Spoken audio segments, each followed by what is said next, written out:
ఈ చెట్టు అయితే ఏంటి అనుకుంటున్నారా? ఈ చెట్టు అయితే ఇప్పు చెట్టు అండి. మా గిరిజన గ్రామం అయితే ఎక్కువగా ఇలాంటి ఇప్పు చెట్లు ఉంటాయండి. హాయ్ హలో అండి, welcome back to our channel tribal nature vlogs. ఆ చెట్టు పైన అయితే చూడండి కాయలు ఎంత గుత్తు గుత్తుగా కాసాయి. అవి లేత కాయలు అనమాట. ముదిరిన తర్వాత కొన్ని కాయలు కిందికి పడిపోతాయి, కొన్ని మామూలుగా చెట్టు పైకి ఎక్కి తర్వాత తెంపుతారనమాట. కిందికి పడిపోయిన తర్వాత చూడండి ఇలా ఉంటాయి. ఈ ఇప్పకాయలు బాగా పళ్ళైపోయినాయి. ఇలా పళ్ళైపోయిన తర్వాత ఆటోమేటిక్గా కిందికి పడిపోయిన తర్వాత ఇలా గుత్తు గుత్తలుగా ఉంటాయి అన్నమాట.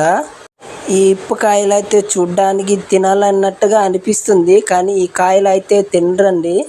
ఈ ఇప్పకాయ అయితే పళ్ళైపోయాయి అన్నమాట. చూడండి, ఇది ఒక్కటి దొరికింది. ఈ ఒక్కటిని చాలా పళ్ళైపోయినాయి. ఇవి ఎలా తీస్తారంటే గింజలు ఇలా బయటకు వస్తాయి అన్నమాట.